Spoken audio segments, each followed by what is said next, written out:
মানুষ হত্যা করে যদি দুনিয়াতে বিচার সঠিকভাবে না হয়, কিয়ামতের দিন ওই বিচার আল্লাহ ডবল করে করবে। হযরত ওমর চিন্তা করেন, আমার জামানায় কোরআন চলে, তাও রাষ্ট্রীয়ভাবে প্রতিষ্ঠিত কোরআন, এখানে বিজয় আছে, কোরআনে সাহার করা আছে, কায়েম করা আছে, আর আমার দেশে এই অবস্থায় 12 টুকরা একটা লাশ পড়ে আছে, তাও আমার ঘরের বারান্দায়। না, চিন্তা টেনশনে পেরেশানিতে খাওয়া দাওয়া বন্ধ করে দিয়েছে।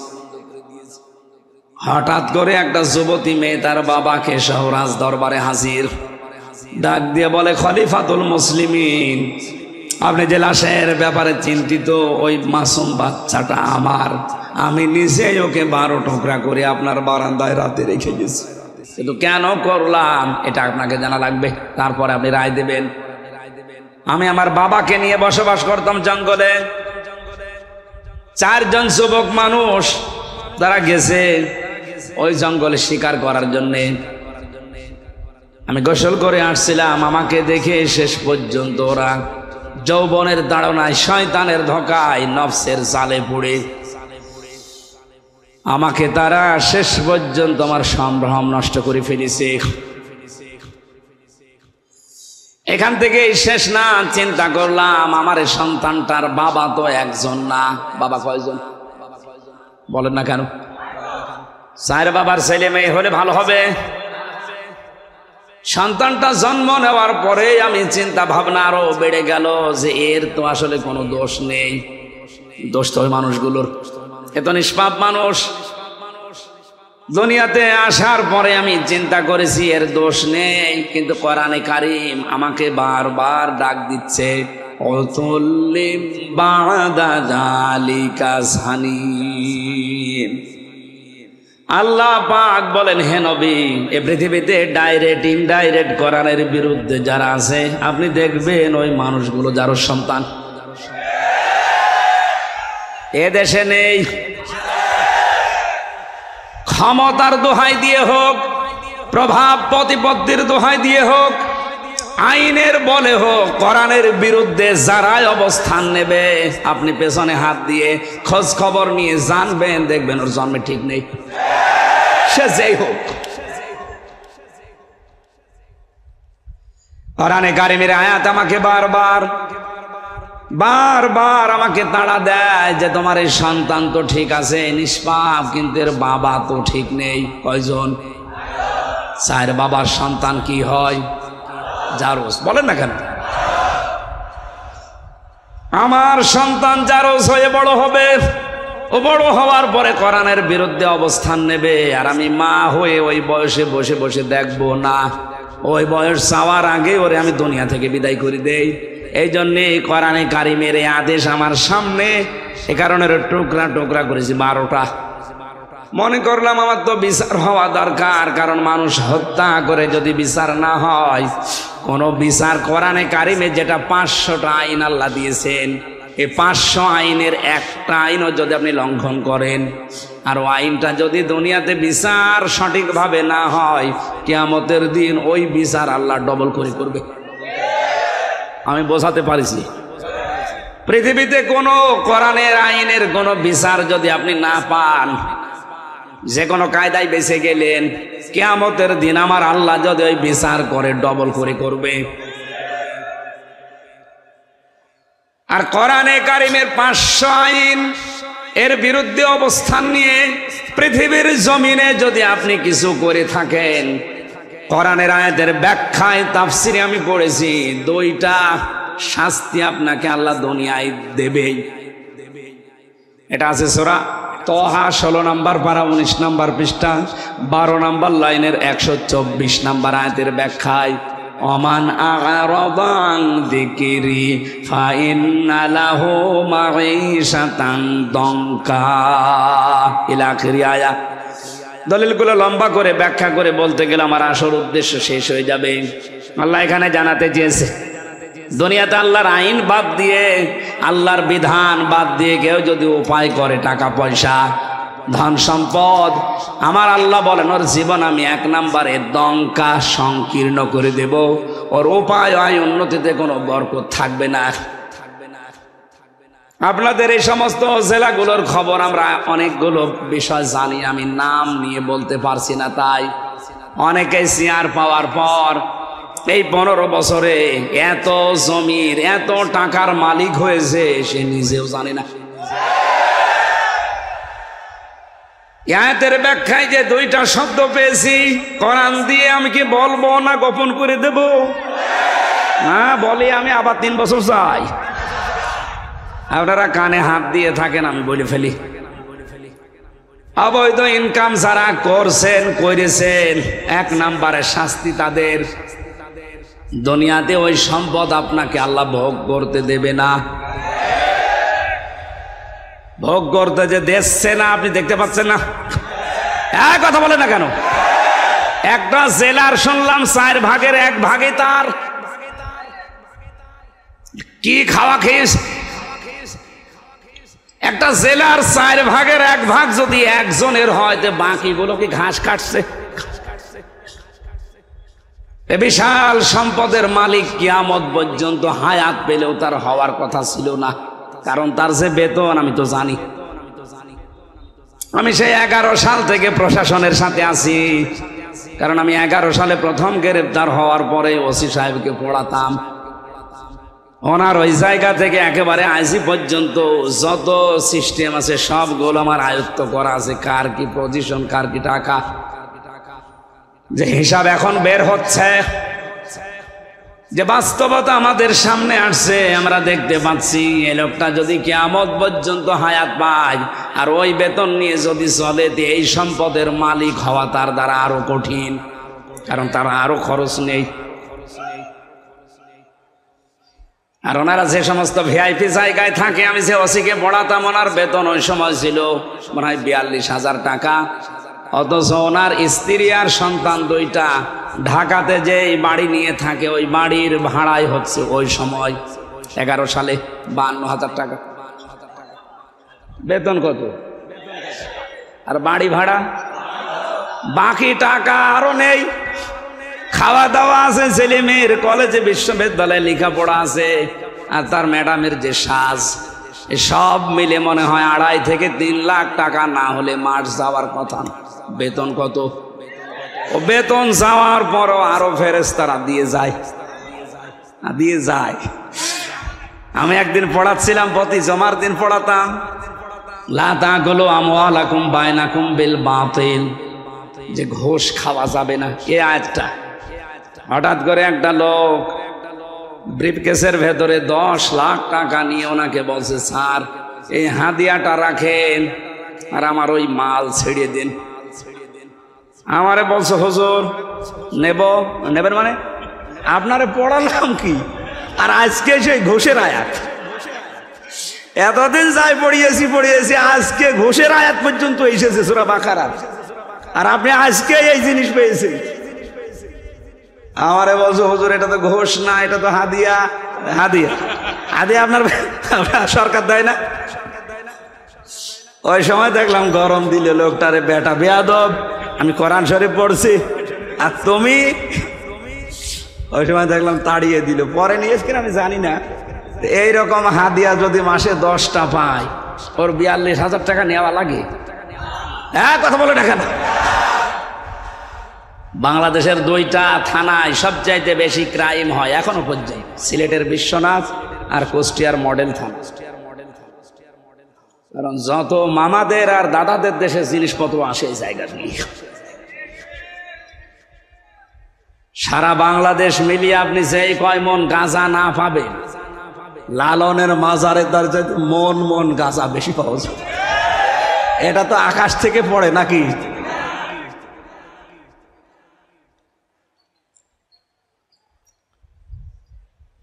এই জন্য ওনার যে বেতন আছে, ওনার তো সংসার আছে, ছেলে মেয়ে আছে, স্ত্রী আছে, মা বাবা আছে, সব খরচ মিটিয়ে তারপরে তো আপনি জমি কিনবেন। পাবেন কোথায়? পাবেন না।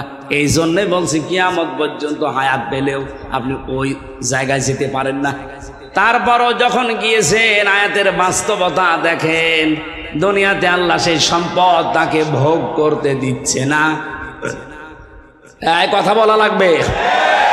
আমি কি 1500 বছর আগের ওয়াজ করছি? 2-3 দিন আগে। বাকি দুনিয়াতে আল্লাহ এমন একটা চরম শাস্তির ভেতরে আপনাকে ফেলবে যেটা দেখে দুনিয়া আটকে উঠবে, যেটা ঝিনাইদার একজনের ব্যাপারে আমরা দেখলাম। আরো আসতে বলেন। সারা বাংলাদেশ না পৃথিবী হতভম্ব হয়ে গেছে। এ মহিলা তো 12 টুকরা করেছিল, আর ওর লাশ যে কত টুকরা টুকরা হয়েছে এখনো পর্যন্ত কোনো খোঁজ নেই। ছেলেমেয়েরা প্রতিদিন হায় হতাশ করছে কান্নাকাটিতে, এক টুকরা লাশ অন্তত দেন, একটু জানাজা পড়ি। আজকে ইন্টারনেটে দেখলাম কলকাতায় একটা সড়ক গাছের সাথে 2টা বিসি ঝুলিয়ে রেখে বলছে এটা অমকের বিসি। কোথায় নামিয়েছে চিন্তা করেছেন?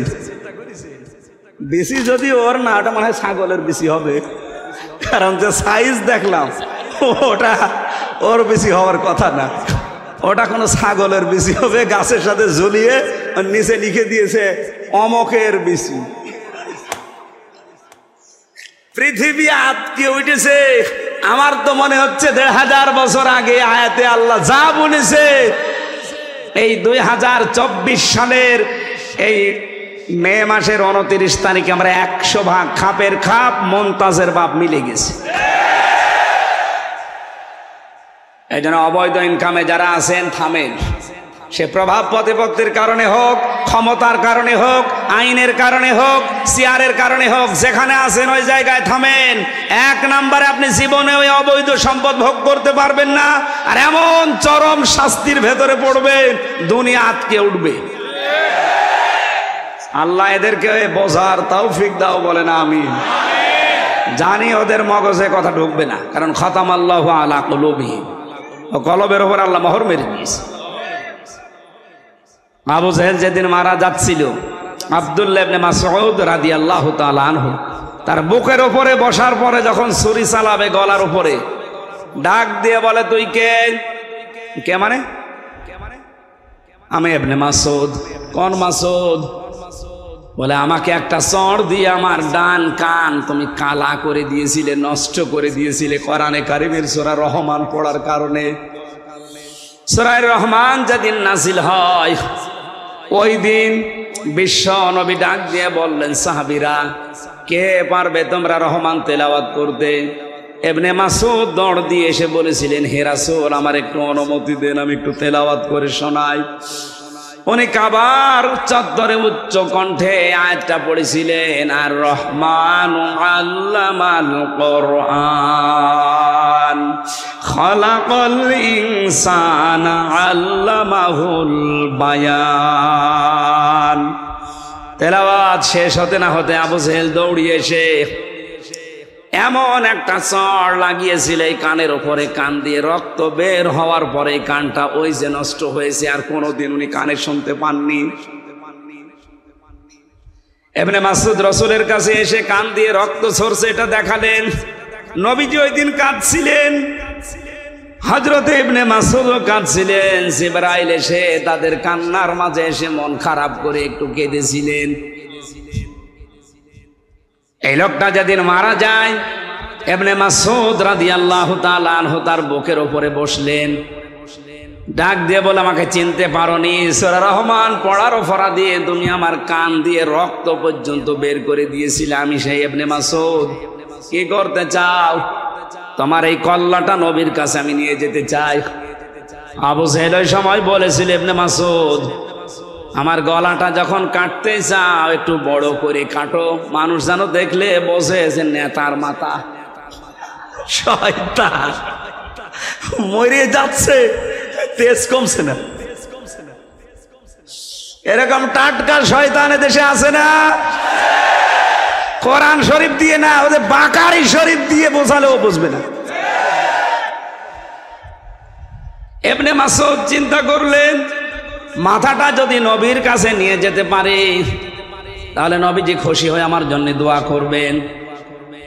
ডাক দিয়ে বললেন, তুই কালেমাটা পড়, আমি তোরে এখনো মাফ করে দেব। বলে না, আব্দুল্লাহর ছেলে মোহাম্মদ তোদেরকে জাদু করেছে, আমারে এখনো করতে পারে নাই। ইবনে মাসউদ বলে ঠিক আছে তোর আমি আরেকটু সময় দিলাম। উনি দৌড় দিয়ে গেলেন রসুলের কাছে, আবার ঘুরে আসলেন, আবার বললেন কালেমাটা পড়, আমি তোরে এখনো মাফ করে দেব, আমি নবীকে বলবো যেন তিনিও মাফ করে দেয়। ও আবার ওই একই কথা যে আব্দুল্লাহর ছেলে তোদেরকে জাদু করতে পেরেছে, আমাকে এখনো করতে পারে নাই। আমি এখনো যদি মোহাম্মদকে আমার কাছে পেতাম তাকে আমি নিজে টুকরা টুকরা করতাম। আব্দুল্লাহ ইবনে মাসউদ বলে এবার আর তোরে ছাড় দেওয়া যায় না, এতক্ষণ পর্যন্ত তোরে 3 বার ছাড় দিলাম, তুই আবার আমার নবীর দিকে আঙ্গুল তুলেছিস, তোরে আঙ্গুলও রাখবো না, এ মুখও রাখবো না। ছুরি চালিয়ে দিলেন। ও বলেছিল মাথাটা বড় করে কাটতে, ওর বিপরীতটা করে মাথা ছোট করে কাটলেন এই থুতনির নিচ দিয়ে। মাথাটা আলাদা হয়ে পড়ে আছে, চিন্তা করলেন নিয়ে যাই, তোলার চেষ্টা করলেন, দেখেন না নড়ে না। তরবারি ছিল যেটা, কানের একদিকে ছিদ্র করলেন, এক কানের ভেতরে ছিদ্রি করে রশি ঢুকিয়ে প্যাঁচ দিয়ে বেঁধে আর আগা দিয়ে টান দিলেন, দেখে না মাথা নড়ে না। চিন্তা করলেন এ শয়তানের মাথায় এত ভারী হয়ে গেল কি করে। আমি একটা যুবক মানুষ, এত চেষ্টা করি মাথা নড়ানোর, কিন্তু নড়ে না। উনি বললেন দেখি আর একটা কান ছিদ্র করি। দ্বিতীয় কান ছিদ্র করে ভেতরে রশি ঢোকালেন, মা রশির 2 মাথা টাইট করে বেঁধে নিজের বুকের কাছে রশি দিয়ে এবার টানতে আরম্ভ করলেন, দেখা হ্যাঁ মাথা নড়ে। আল্লাহ রাব্বুল আলামিন যেন জানাতে চেয়েছে ইবনে মাসউদ আমার কোরআনে কারীমের পক্ষে থাকার কারণে এই লোকটা তোর একটা কান ছিদ্র করেছিল, আমি আল্লাহ তোর হাতে ওর 2টা কান দুনিয়ায় ছিদ্র করে ওকে প্রতিশোধ নিয়ে দেখিয়ে দিলাম। আমার তো মনে হচ্ছে বাংলাদেশে অনেকের উপরে আমার আল্লাহ এই প্রতিশোধ আরম্ভ করে দিয়েছে। আপনি একটা মানুষকে মারবেন, মেরে ফেলেন, চোখ তুললেন কোন কারণে? মনে করছেন তার মা বাবার দোয়া বৃথা যাবে? কখনো না, কারণ মায়ের দোয়া আর বাবার দোয়া আরশে চলে যায়। তার মায়ের ওই কান্না আমি ওই বছরে শুনেছিলাম, বাবার আফসোস দেখেছিলাম। বারবার মা বাবা বলছিল আমার ছেলেকে তোরা মারবি, মেরে ফেল, কিন্তু আমার ছেলেটা চোখ তুলি নিলি কোন কারণে? আমার মনে হয় মা বাবা তাহাজ্জুদের পার্টিতে বসে আল্লাহর দরবারে বিচার দিয়ে ফেলেছিল, ওই বিচার আমার আল্লাহ এখনো পর্যন্ত ভুলে যায় নাই। আপনি তার 1 চোখ তুলেছিলেন, 2 চোখ তুলেছিলেন, আপনাকে আল্লাহ এত টুকরা টুকরা করে দুনিয়া থেকে বিদায় দিয়েছে যে জানাজা পড়ানোর জন্য একটা টুকরা এখন পাওয়া যাচ্ছে না।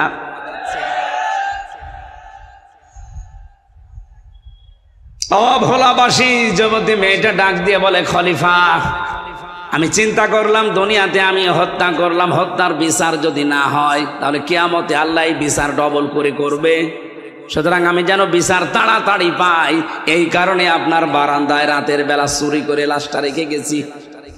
হযরত ওমর বললে মেয়েটা তুমি কেন এই 3 দিন তাহলে আসলে না? আমার চিন্তায় খাওয়া দাওয়া বন্ধ হয়ে গেছে।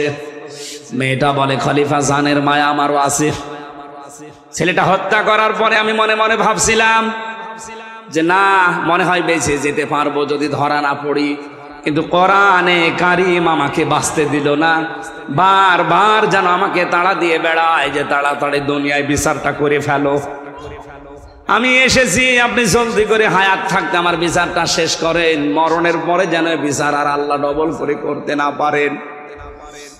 হযরত ওমর রায় দেবেন, হঠাৎ তাকিয়ে দেখলেন ওই 4 জন যুবক এসে হাজির।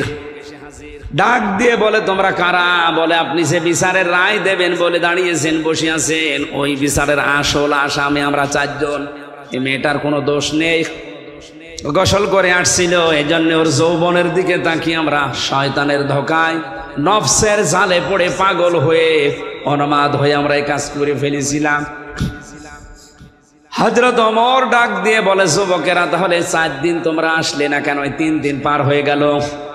তারা বলছে খলিফা কাজটা করার পরে শয়তান যেহেতু আমাদের কাছে আর ছিল না, এখানে একটা মাসলা বের হয়, কোন অপরাধ যদি আপনি করেন মনে করবেন শয়তান আপনাকে দখল করে ফেলেছে, কাজটা শেষ হওয়ার পরে শয়তান যখন আপনার কাছ থেকে পৃথক হয়ে যায় তখন মনে মনে আপনার একটা আফসোস আছে।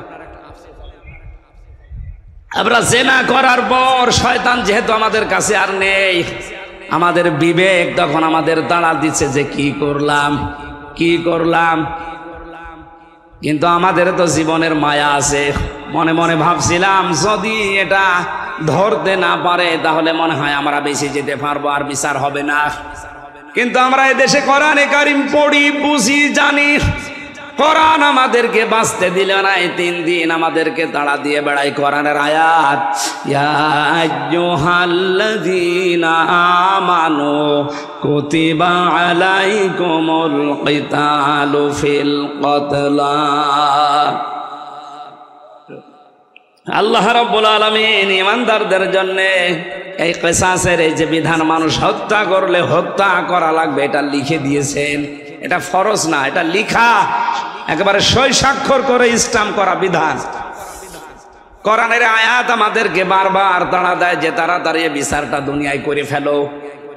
আমরা জীবনের মায়া থাকার পরও কোরআনের তাড়া খেয়ে আর বাঁচতে পারলাম না। আপনি জলদি করে দুনিয়ায় বিচারটা করেন, মরণের পরে যেন এ বিষয়ে আল্লাহ আমাদেরকে আর জিজ্ঞাসা না করে। আমি যেটা বোঝাতে চাচ্ছিলাম এই ছোট্ট ঘটনা দিয়ে, পৃথিবীতে যদি কোরআনে কারিম বিজয়ী থাকে, কায়েম থাকে, প্রতিষ্ঠিত থাকে, মানবীয় গুণের কারণে হয়তো আমরা অপরাধী হব, গুনাহ করব, কিন্তু কোরআনে কারিমের তাড়া খেয়ে দুনিয়ার জীবন ত্যাগ করার আগে আমাদেরকে নিষ্পাপ করে আল্লাহ কোরআন দিয়ে বিদায় দেবেন। এই জন্যে তো বারবার বলছি কোরআনে কারিম কি করে কায়েম করা যায়, বিজয়ী করা যায়, এই চেষ্টায় আমাদের থাকা লাগবে। তাহলে দুনিয়াতে আমরা গুনাহ করলেও মরণের আগে কোরআন আমাদেরকে তাওবা করার মাধ্যমে হোক, জরিমানার মাধ্যমে হোক, মুক্তিপণের মাধ্যমে হোক, যে কোনো মাধ্যমে ওটা মাফ করিয়ে তারপরে আল্লাহর কাছে আল্লাহ নিয়ে যাবে। আল্লাহ আমাদেরকে হাদিসটা প্র্যাকটিক্যাল লাইফে আমল করার তৌফিক দেন, বলেন আমিন। আজকের যে আয়াতগুলো পড়েছিলাম, আমার সামারাইজের বিষয়, আলোচনার সাবজেক্ট এই মুক্তিপণ। কি বললাম? এটা দুনিয়ায় দেখলেন মুক্তিপণ দিয়ে হত্যার মামলা থেকেও বাঁচা যায়। কিয়ামতের ময়দানে আল্লাহ পাক বলেন হাজার হাজার লক্ষ মানুষের আমাকে মুক্তিপণ দিতে চাইবে। ওয়ালা ইয়াসআলু হামিমুন হামিমা ইউবাসসারুনাহু। এর আগে সূরা মাআরিজের 1 থেকে 9 নম্বর আয়াত পর্যন্ত আল্লাহ কিয়ামতের ভয়াবহতা তুলে ধরেছেন যে এক একটা দিন হবে 50,000 বছরের মতো লম্বা, পাহাড়গুলো উড়ে যাবে, সারা ময়দানে একটা আওয়াজ হতে থাকবে, পানি চাই, পানি চাই। এ কঠিন পরিস্থিতিতে আল্লাহ পাক বলেন সবচাইতে অন্তরঙ্গ বন্ধু দুনিয়া যে তোমার ছিল তাকে তোমার সামনে আনা হবে। ইউবাসসারুনাহু, খুব খেয়াল করে মিলাবেন নিজের সাথে। আপনার সব চাইতে নিকটাত্মীয়, নিকট বন্ধু যিনি, অন্তরঙ্গ শহীদ, এই লোকটাকে আপনার সামনে আল্লাহ একেবারে সামনাসামনি হাজির করবে। আমার এখানে একটা প্রশ্ন আসে, বিশেষ করে এই ভোলা, এই বরিশাল বিভাগে এইটা বেশি। আজ হাজারো মানুষ বিভিন্ন কায়দা কৌশল করে ছড়িয়ে দিয়েছে কিয়ামতের ময়দানে এক একজন পীর সাহেব লক্ষ লক্ষ মুরিদ নিয়ে আল্লাহর সামনে হাজির হবে। এটা ডাহা মিথ্যা কথা, পুরা বানোয়াট, পুরা ধোঁকাবাজি পূর্ণ কথা। কোরআনে কারিমের সূরা মারিয়াম 16 নম্বর পারা 10 নম্বর পৃষ্ঠা 15 নম্বর লাইনের 95 নম্বর আয়াত, ওয়াকুল্লুহুম আতিহি ইয়াউমাল কিয়ামাতি ফারদা। আল্লাহ পাক বলেন কিয়ামতে প্রতিটি মানুষকে আমি আল্লাহর সামনে যখন হাজির করব বিচারের জন্য, প্রত্যেকটি মানুষ উঠবে স্রেফ একা একা। কয়জন করি? এই আয়াত আমি বানালাম। বলেন, যারা বলে লক্ষ লক্ষ মুরিদ নিয়ে আমার বাবা জান, দাদা জান উঠবে, এটা বানানো কথা নয়। এই আয়াতের পুরা সাংঘর্ষিক। কিয়ামতে আপনি আল্লাহর কাছে উঠবেন স্রেফ একা একা, কেউ থাকবেন আপনার সাথে।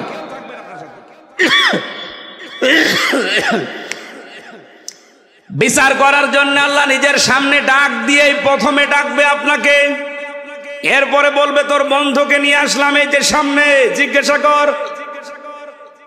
আল্লাহ পাক বলেন, ও বন্ধুকে দেখার পরে মনে করবে লাউ ইয়াফতাদি মিন আযাবি ইয়াউমিইদিন বিবানি। এ কঠিন পরিস্থিতি দেখে, যেখানে যুবতী মেয়েদের গর্ভ অবস্থায় যদি থাকে, লজ্জায় স্থান লাগবে না, পেট ফেটে সন্তান বের হয়ে যাবে, জমিন পুড়ে তামা হয়ে যাবে, মাথার মগজ টকবক করে ফুটতে আছে। অভোলাবাসী নিজের দিকে তাকিয়ে এখন একটু ভাবেন তো, এই ময়দানে মনে করেন আপনি আছেন, আপনার বন্ধুকে শুধু প্রথম আল্লাহ নিয়ে এসে বলবে একে কি করবা দেখো, এত পরিচিত তোমার, বলবে আল্লাহ এ বন্ধুকে আমি দিয়ে দিলাম মুক্তিপণ হিসাবে, তুমি আমারে ছেড়ে দাও। আল্লাহ বলেন হবে না। দ্বিতীয় নম্বর বলবে আমার সন্তানকে আমি দিয়ে দিলাম। কোন সন্তান? যেটা নিজের জীবনের চাইতে মানুষ বেশি ভালোবাসে। আজকে ইন্টারনেটে দেখেছেন, এই যে কোন এলাকায় যেন দেখলাম ঝড়ে লন্ডভন্ড হয়ে সন্তান সহ উড়ে চলে যাচ্ছে, মা তার ছোট্ট 3 বছরের মেয়েকে কোলের ভেতরে নিয়ে মা নিজে মারা গেছে, তো সন্তানটার উপরে ছাউনি দিয়ে সন্তানটা বাঁচিয়ে রেখেছে। এই কঠিন পরিস্থিতিতেও নিজের সন্তানকে যে মা বাঁচিয়ে দেয়, আল্লাহ বলেন কিয়ামতের দিন এই সন্তান পর্যন্ত ওই মহিলা বলবে আল্লাহ মুক্তিপণ দিয়ে দিলাম। বলাবাসে এই আয়াতটা আমি বাস্তব জীবনে উপলব্ধি করেছি। আমার ছোট মেয়েটা নিয়ে ফারিহা জান্নাতকে ওকে কক্সবাজার নিয়ে গিয়েছিলাম জেল থেকে বের হওয়ার পর, যখন ওই বালি নিয়ে খেলা করছিল সমুদ্র সৈকতে, ওর ওপর এমন একটা আবেগ, এমন একটা মায়া তৈরি করে দিয়েছে আমার আল্লাহ।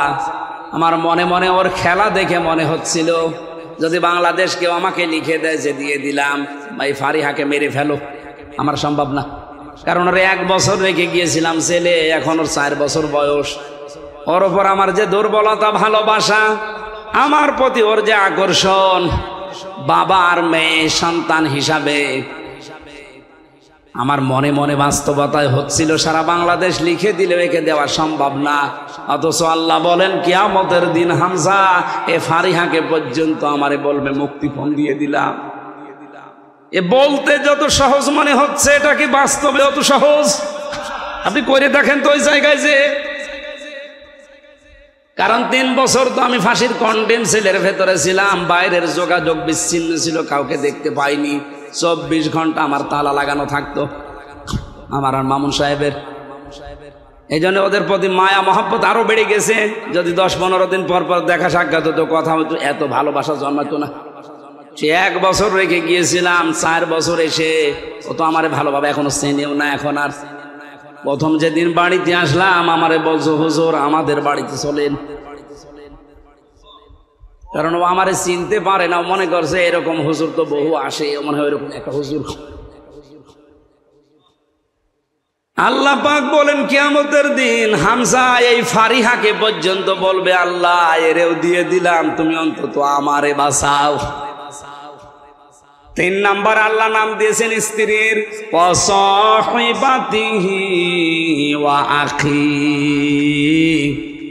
আমি নিজেই বলবো আল্লাহ আমার স্ত্রী তামান্নাকে দিয়ে দিলাম, আপনি এরে নিয়ে আমারে মুক্তি দেন। আমার ভাইকে দিয়ে দিলাম যদি আমার ভাই নেই। ফাসিলাতি হিল্লাতি তওবে, সে আমাকে যারা আশ্রয় দিত, রাজনৈতিক, সামাজিক, পারিবারিক, দলীয় বিভিন্ন কায়দায় যারা আমাকে আশ্রয় দিয়েছে, আমার মামলার বিষয়ে যারা লড়ালড়ি করেছে, নড়াচড়া করেছে, আমাকে এখনো যারা বিভিন্ন জেলায় গেলে আশ্রয় দেয়, সবগুলো কিয়ামতের দিন আমি বলবো আল্লাহ সব দিয়ে দিলাম। ওমাং ফিল আরদি জামিআ, দুনিয়ায় যত সম্পদ আমার আছে স্থায়ী অস্থায়ী সব দিয়ে দিলাম, যান আমারে মুক্তি দেন। আল্লাহ বলেন সুম্মা ইউনজি, এরপরও মানুষ বলবে আল্লাহ আমাকে তুমি একটু ছাড় দাও, একটু বাঁচিয়ে দাও, এদের সব নিয়ে নাও। আল্লাহ তখন একটা ধমক দেবেন, কাল্লা ইন্নাহা লাযা, তোর আমি লাজাই দেব। কোন জায়গায়? লাজা কি? জাহান্নামের একটা দরজার নাম লাজা। ভোলাবাসী এখানে একটা নিরসন হওয়া দরকার। অনেকে মনে করেন জাহান্নাম 7টা, জান্নাত 8টা। না, জান্নাতও একটা, জাহান্নামও একটা, কিন্তু এর স্তর, এর শ্রেণী আছে আলাদা আলাদা। আমি পড়া কোরআনে জান্নাতের স্তর পেয়েছি 100টার উপরে, আর জাহান্নামের স্তর 7টার উপরে পেয়েছি। কিন্তু স্বাভাবিকভাবে আমরা জানি জাহান্নামের দরজা স্তর কয়টা? এইটা তো আমি বানালাম নাকি? সূরা হিজর 14 নম্বর পারার 3 নম্বর পৃষ্ঠার 7 নম্বর লাইনের 44 নম্বর আয়াতের শেষের দিকে আছে লাহা সাবাতু আবওয়াব লিকুল্লি বাবিম মিনহুম জুজউম মাকসুম।